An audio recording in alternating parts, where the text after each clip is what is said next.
Assalamu alaikum dear students. Now the another point which is very important regarding the diseases is the mode of infection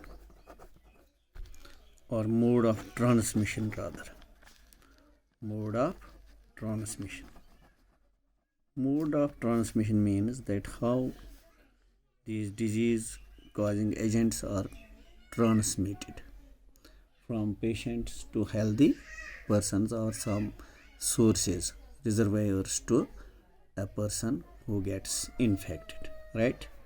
There are two modes of infection, dear students. One is direct mode of transmission and another is indirect mode of infection. So let us first discuss this direct mode of transmission of a disease. How a disease is transmitted by direct methods. It includes, let us discuss. Number one, contact with infected persons. Infected persons. Yesterday or in the previous this video we discussed that how communicable diseases are separate, in which I told you that contagious diseases are those which are transmitted by direct contact with an infected person, right? So when we get in contact with a infected person, we get these contagious diseases like ringworm मैंने बताया था, ठीक है। ऐसे ही chicken pox, ऐसे ही small pox है, sexual disease ये syphilis, अच्छा बेटा वगैरह, ये स्प्रेड होते हैं कैसे? दे स्प्रेड बाय कंटैक्ट, ठीक है बेटा, with the materials discharge from source and lesions. उसमें जो वो पीप वगैरह what ever comes out, then we get in direct contact with those discharged these materials, we get the infection by contact with discharged materials. वो जो ज़ख़म लगते हैं या फोड़े होते हैं वगैरह, फ्रॉम सोर्स, लेशंस एक्स्ट्रा। तो ये है एक। नेक्स्ट जिसको हम कहते हैं ड्रॉपलेट इन्फेक्शन, जैसे when we sneeze, when we cough, right, when we talk in a confined place, right, for example room में जहाँ और भी हमारे साथ बैठे हों, किसी गाड़ी में जहाँ और भी पैसेंजर्स होते हैं, वहाँ पे जब हम कफ करते हैं, जब हम स्नीजिंग करते हैं, जब हम बात करते हैं, इवन उस वक्त क्या होता है, ये जो ड्रॉपलेट्स हमारे एयर के साथ बाहर आते हैं, they carry the pathogens, the infection, the disease agents, right. और जो हमारे वहाँ पे जो साथ बैठे आदमी होते हैं, जो हेल्दी होते हैं, वो जो है they get this, they inhale rather this these droplets which are containing these disease causing agents and develop the disease. So this is another, for example अगर आप देखेंगे ये जो हम कोविड-19 की बात करते हैं, वहाँ पे भी जो है दिस मैंने इन्फेक्टेड पर्सन कफ्स, राइट, उसके वो जो सांस के साथ जो है जो ड्रॉपलेट्स बाहर आते हैं, वही व्हेन इनहेल करते हैं बाकी पर्सन्स, तो वहाँ पे वो भी डेवलप करते हैं। That is why we are advised to keep social distancing, right, to use masks just to prevent ourselves from those droplet infections, ठीक है बेटा।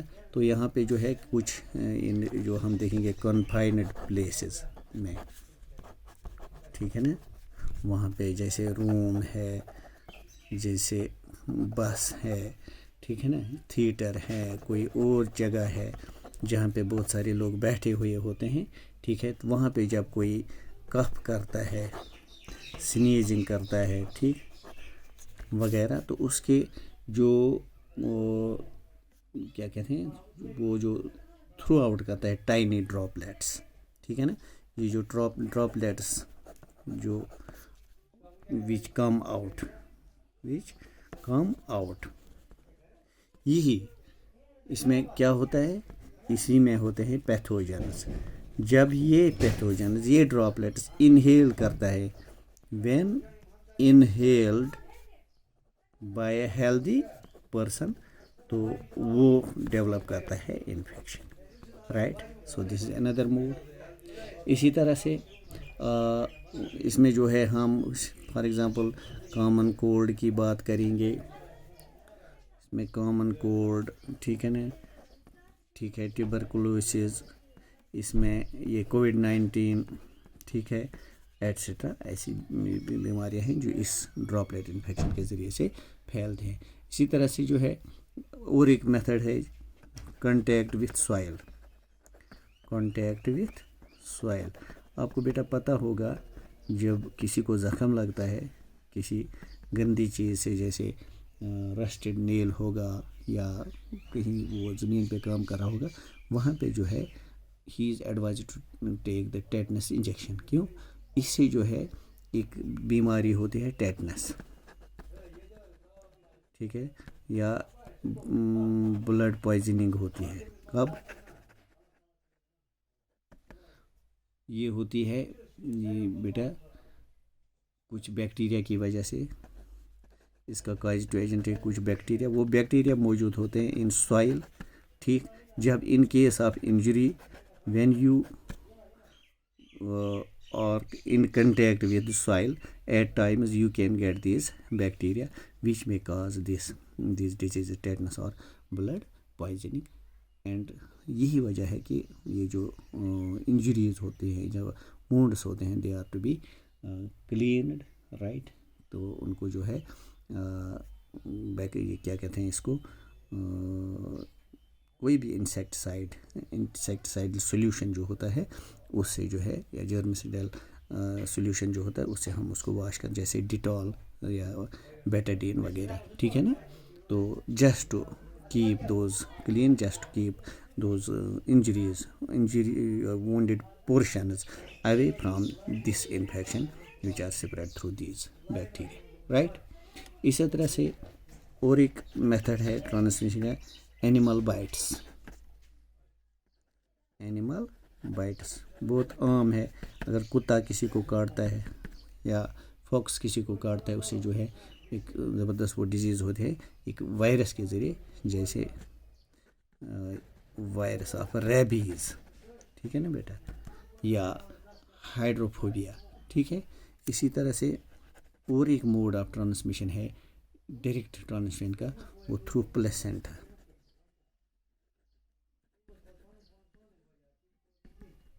प्लेसेंटा तो आपको पता ही है, ठीक है ना, ये जो यूट्रस वाल होता है उसमें वो पोर्शन, वो ट्यूब जिसके ज़रिए जो है ये जो डेवलपिंग एम्ब्रियो होता है, इट गेट्स द नरिशमेंट, ठीक है ना।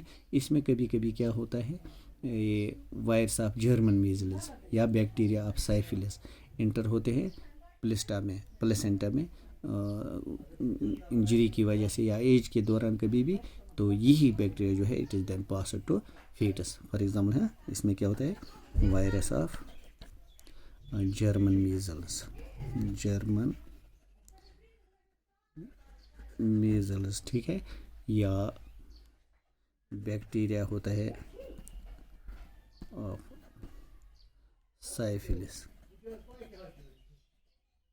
ये होता है जब प्लेसेंटा में इंजरी होती है and then it is passed to the fetal blood, right।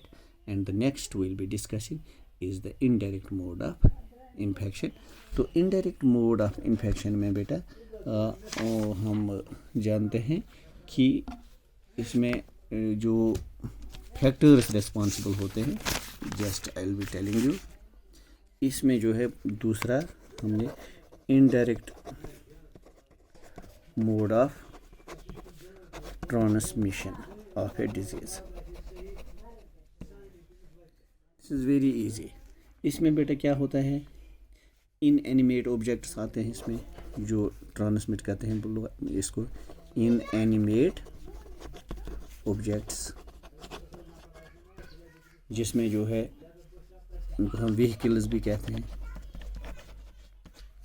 These are the objects which are not which don't have life, inanimate। इसी तरह से जो सस्पेंडेड पार्टिकल्स होते हैं एयर में, फॉर एग्जांपल डस्ट है, ठीक है ना, या और कोई मतलब जो पार्टिकल्स होते हैं हार्मफुल पार्टिकल्स जो एयर में मौजूद होते हैं, ठीक है ना, they when these are inhaled they become the cause of a disease. इसी तरह से एनिमेट